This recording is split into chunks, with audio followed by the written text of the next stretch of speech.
Et salut YouTube! Aujourd'hui on se retrouve dans cette nouvelle vidéo déballage et présentation du MacBook Air M1 13 pouces de 2020, puce Apple, 16 Go de RAM, 1 Tera de SSD et le plus gros processeur M1 disponible. Allez, c'est parti. Alors, cette vidéo va être assez intéressante sur plein de points. La première, c'est parce que, pour ceux que ça intéresse, je vais vous donner mon ressenti, mon avis sur cette machine, sur ce que ça vaut, parce qu'on est quand même à l'aube d'une nouvelle ère, on va dire un peu informatique, hein, avec ces nouveaux processeurs, etc.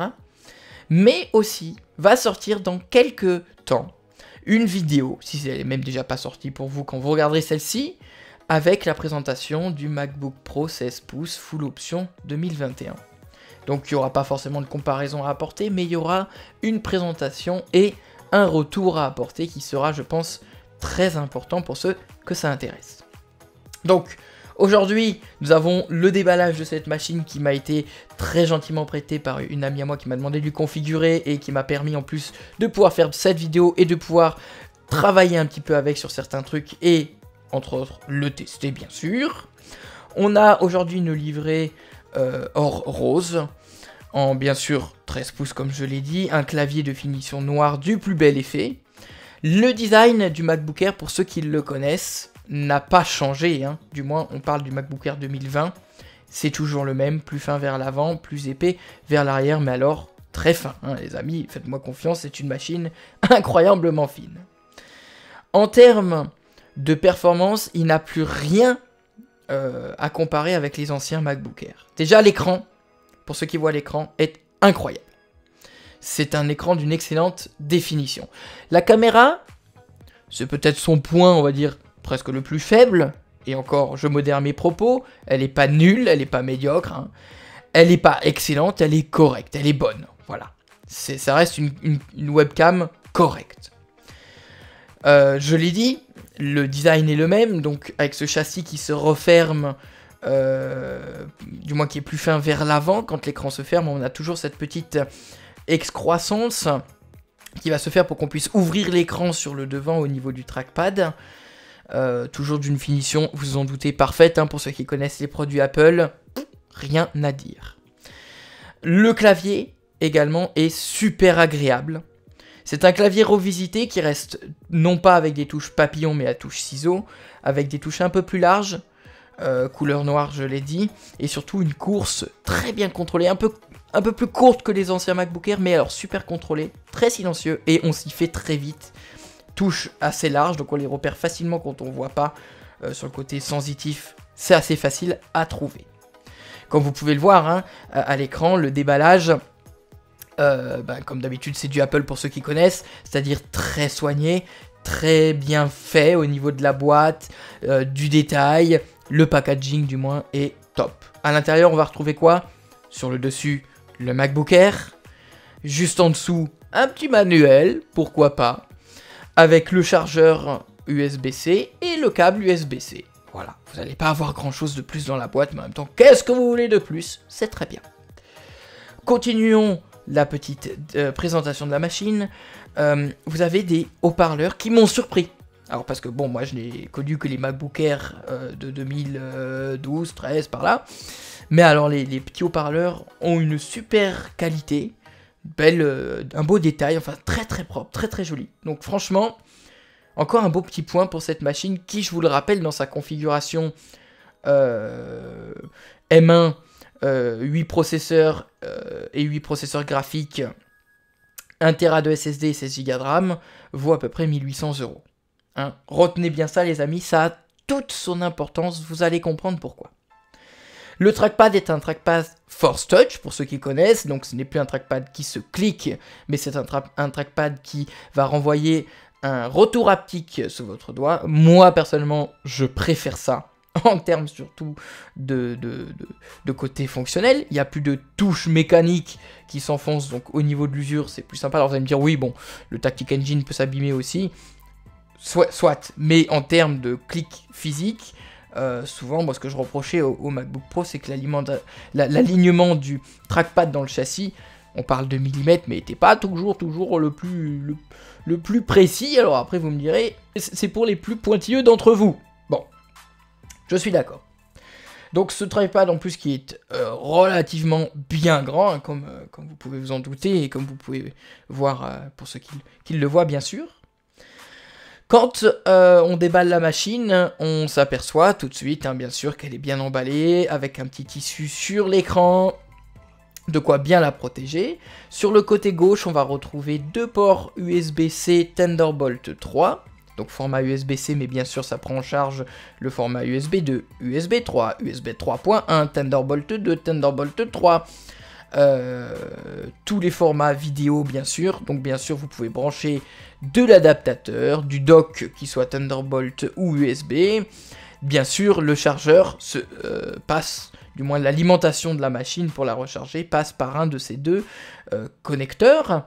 Donc je vous conseille, d'une part parce que c'est de l'USB-C et d'une autre part si vous avez besoin de brancher des appareils, de passer par un petit adaptateur pour récupérer d'autres ports en plus, sachant que c'est des connecteurs qui peuvent encaisser beaucoup de débit, donc vous pouvez y aller si vous mettez un petit adaptateur USB ou un dock Thunderbolt sans problème.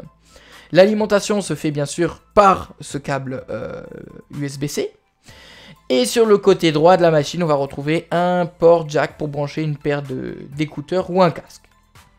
Voilà pour la présentation, en somme très sommaire de la machine, mais suffisante, hein, on n'a pas besoin de dire de plus. Que dire quand on démarre la machine? Bah déjà on l'ouvre, elle s'active automatiquement, elle s'allume automatiquement, très sympa. Et comme d'habitude chez Apple, tout est très simple.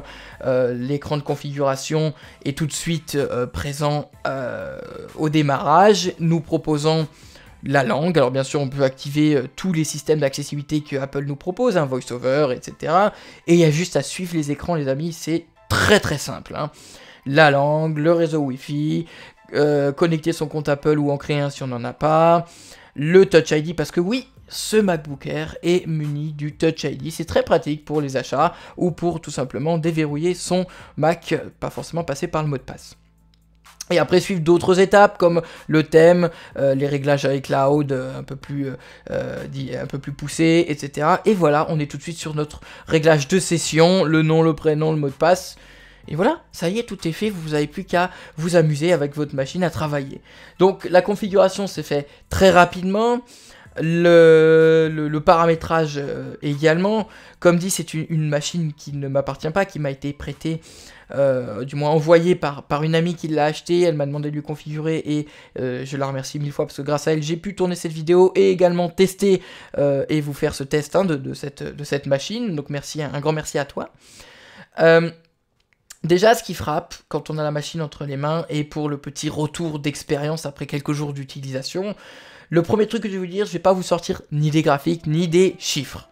Vous avez de quoi faire sur la toile, des vidéos plus spécialisées et autres.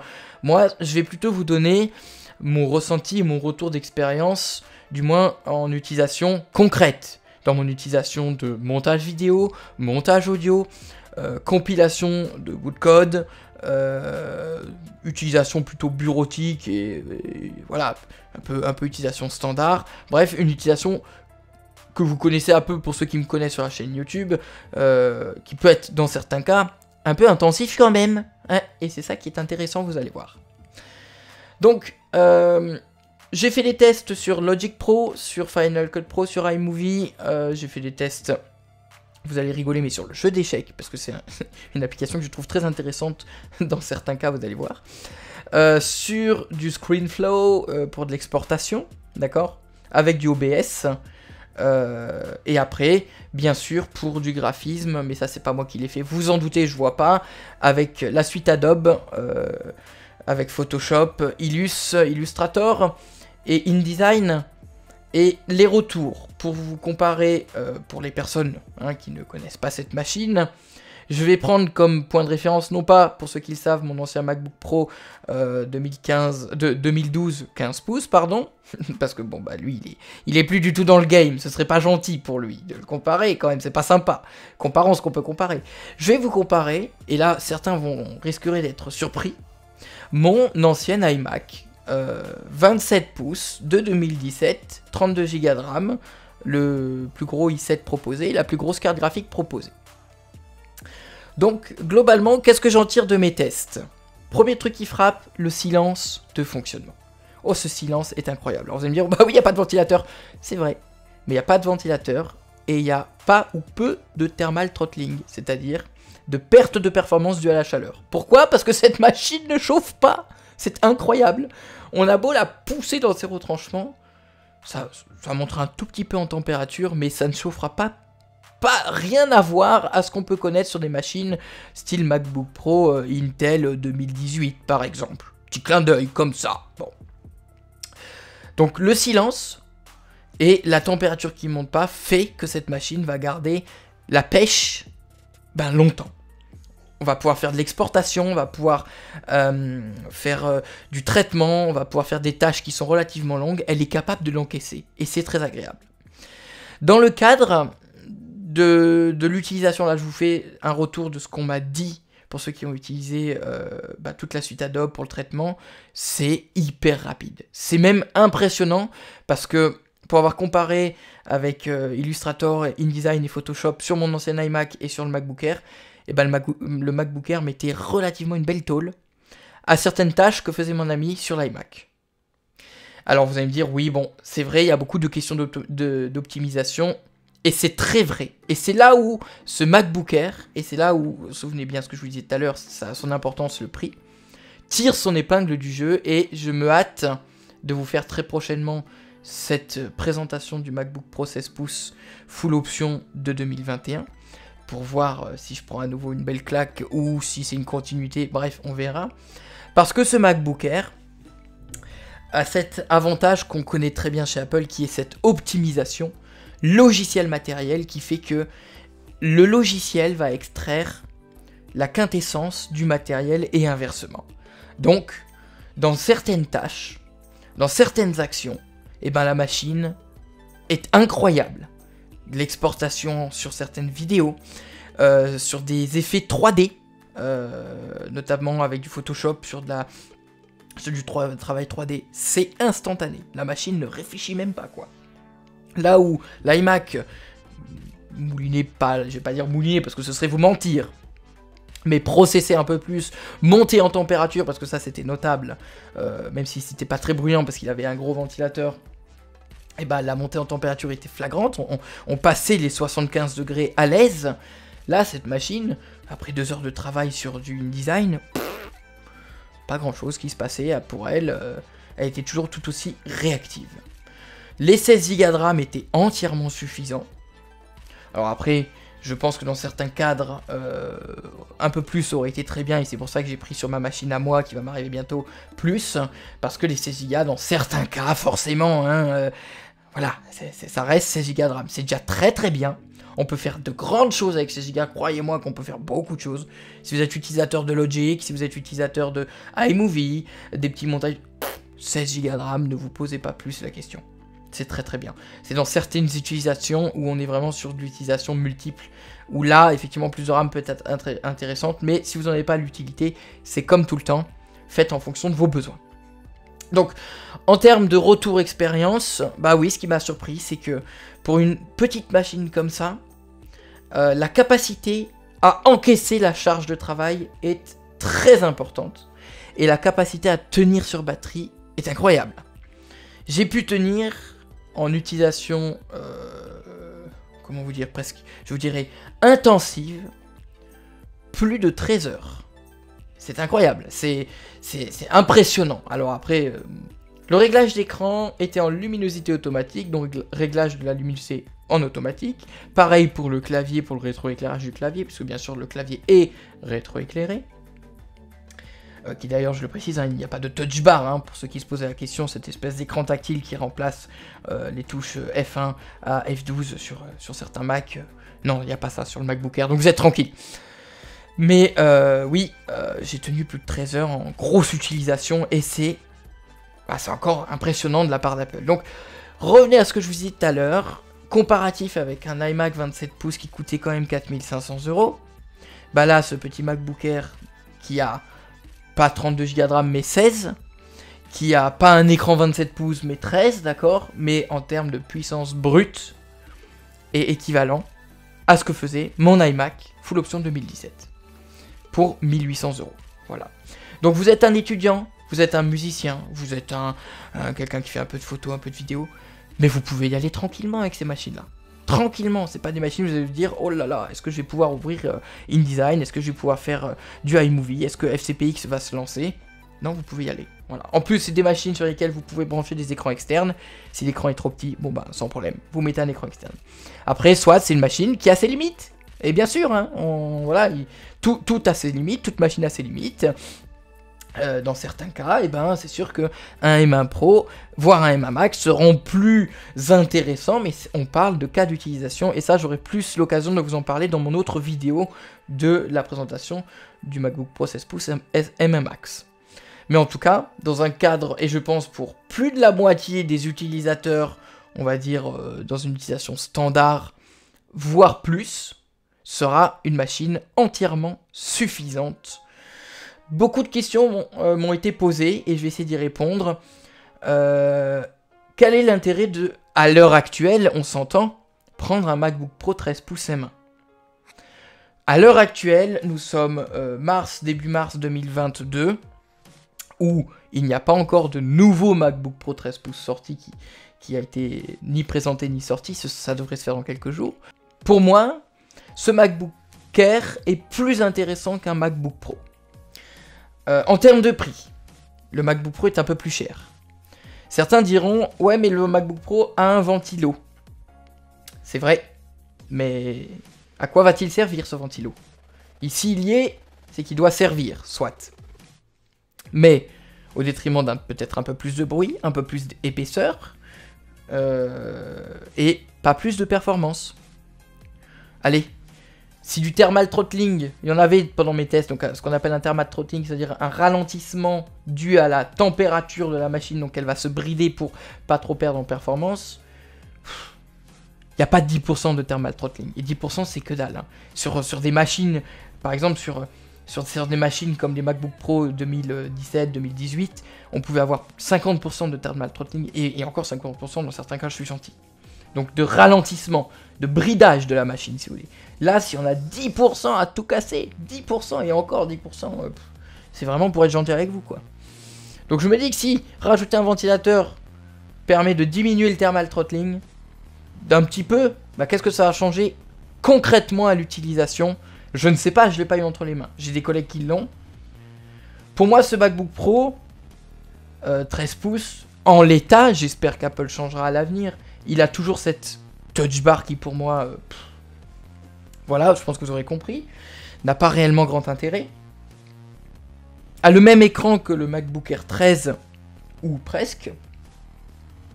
Le même système de son, ou presque. À 2-3 petits détails. Mais bon, quand on voit que la note, à la fin, sur un MacBook Pro 13, à performance égale à un MacBook Air, ben, est quand même beaucoup plus élevé. Et ben, selon moi, le MacBook Air est pour le moment la meilleure alternative dans ces machines-là. Après, la question se posera dans l'autre vidéo. Oui, M1 Pro, M1 Max, face au M1 normal, ou dans quelles utilisations, ça on en traitera ensemble, vous inquiétez pas, dans l'autre vidéo. Mais en tout cas, dans plus de 50% des cas des utilisations, si c'est pour de la bureautique, ne vous posez pas la question, foncez sur cette machine-là. Si c'est pour « Ah, mais l'écran est trop petit », ok, bah vous pouvez mettre au pire un écran à côté et c'est réglé. Pour faire un peu de montage, vidéo, photo, ça va très bien. Pour faire du Logic, ça va très bien. Après, c'est vrai que si c'est votre stand de travail permanente et que vous avez des besoins très précis et tout, on en traitera plus tard dans l'autre vidéo. Mais en fonction de vos besoins, ça n'empêche pas que cette machine soit votre machine principale de travail. On est quand même en 2022, on est avec des machines qui sont hyper performantes et les besoins, les amis, je veux dire, quitte à attendre 2 ou 3 secondes de plus à la fin d'une tâche, ben c'est pas ça qui va changer grand chose. Sauf si vous êtes effectivement dans un gros travail de rendement où il faut que toujours les choses aillent très vite et c'est pour ça qu'Apple a pallié à ça avec des M1 Pro voire des M1 Max. Mais en l'état, pour moi c'est des machines qui sont hyper polyvalentes, vous pouvez tout faire avec ça. Autant faire de la simple bureautique, partir, faire un vol Paris, Saint-Denis de la Réunion, 11 heures de vol, sans vous brancher, sans vous poser la question, est-ce que je peux faire du Logic Pro? Oui, vous pouvez faire du Logic Pro sans problème. Sans vous poser quoi qu'est-ce comme question. Vous pouvez tout brancher. Vous pouvez faire de la vidéo, de la photo, l'écran le permet. La machine le permet. Dans un silence de cathédrale. Les capacités de ce SSD sont impressionnantes. Vous pouvez écrire des données d'une vitesse impressionnante. 16 Go de RAM est entièrement suffisant. Allez, certains pourront regretter les 32 Go de RAM sur une M1. On peut pas. Sur les processeurs M1, que ce soit à l'heure actuelle, hein, je veux bien dire, sur du M1 standard, ça s'arrête à du 16 Go. Il faut passer sur du M1 Pro pour avoir plus. Mais 16 Go dans la plupart des utilisations, c'est suffisant. Qu'est-ce qu'il en est de la mémoire partagée, de la mémoire RAM partagée? Écoutez, moi, c'est pas quelque chose qui m'a pénalisé, et bien au contraire, je reviens à ce que je disais tout à l'heure, l'optimisation de cette machine est tellement poussée, est tellement Apple, je vous dirais, que la machine gère parfaitement ses performances. Soit les 16 Go servent autant pour le processeur graphique que pour la RAM de la machine en elle-même. Croyez-moi que déjà c'est de la RAM tellement puissante que toutes les actions vont très vite. La machine, certains pourront déplorer que tout est soudé, oui, mais vous voyez, le fait de tout souder à l'intérieur, regardez, vous avez le résultat. Une implémentation parfaite, une intégration parfaite, et une machine que vous soyez un simple utilisateur de Facebook, d'Instagram, de Twitter, ce que vous voulez, un petit gamer occasionnel par-ci et là, que vous travaillez sur de la vidéo, de la photo, de l'audio, cette machine répondra à tous les besoins. Voilà, après il y a des machines plus spécifiques pour d'autres besoins, mais cette machine, vous pourrez tout faire avec. Voilà les amis, pour cette petite vidéo présentation de cette machine qui, vous l'avez compris, c'est une machine qui me plaît beaucoup et qui, je ne pourrais recommander que celle-là d'ailleurs. Si demain, un membre de ma famille, mon entourage, des amis, peu importe, cherche une machine à acheter, pour moi c'est la machine la plus polyvalente. Après, en fonction des besoins plus spécifiques, ok, on s'oriente sur une machine plus spécifique, mais il faut avoir des besoins très spécifiques. Ça ne sert à rien si vous n'avez pas des besoins très spécifiques, d'aller sur une machine très spécifique. Croyez-moi, des projets logiques. J'ai fait un test avec un projet à 68 pistes, où je lui en ai foutu plein le paletot. Et ça a marché très très bien. Voilà. Une question qui est revenue très souvent et qui a l'air d'être une crainte pour certaines personnes. Que vaut le processeur Apple en termes de compatibilité d'applications, voire même dans le temps, du développement, etc. Je vais essayer d'y répondre avec mon ressenti et mes connaissances. Donc, un petit résumé. Jusqu'à 2020, Apple utilisait des processeurs Intel. Ils les ont utilisés pendant 15 ans. Donc, une architecture x86, on appelle. Et ils sont passés à leur propre développement, ce qu'on appelle les puces Apple, mais qui fonctionnent avec une architecture ARM. Donc, ça a changé pas mal de choses dans le fond. Dans la forme, vous verrez, finalement pas vraiment. Mais dans le fond, qu'est-ce qui a changé? C'est que c'est Apple qui fait ses propres processeurs. C'est plus la même architecture qu'avant. Donc, en termes de compatibilité logicielle, voire certains matériels pour certains cas, ça peut poser quelques questions.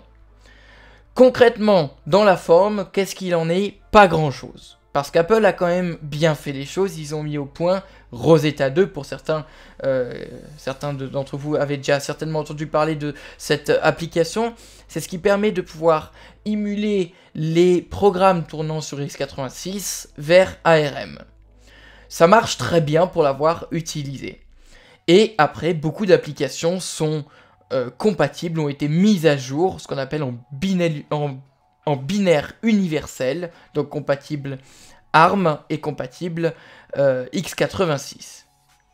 Donc ce qui est intéressant, c'est de voir qu'à l'heure actuelle, on va dans une pente grandissante de vente de puces Apple, donc M1, M2 et tout ce que vous voulez, et descendante sur des puces Intel. Donc forcément, qu'est-ce qui va se passer?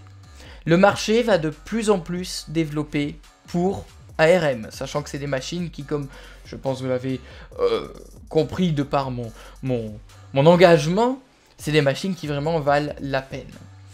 À l'heure actuelle, je vais pas vous dire que tout est compatible à ARM nativement, ce n'est pas vrai. Mais ce qui ne l'est pas, 3/4 fonctionne en émulation avec Rosetta 2, et donc Rosetta 2 c'est transparent, donc dans le fond vous y verrez que du feu.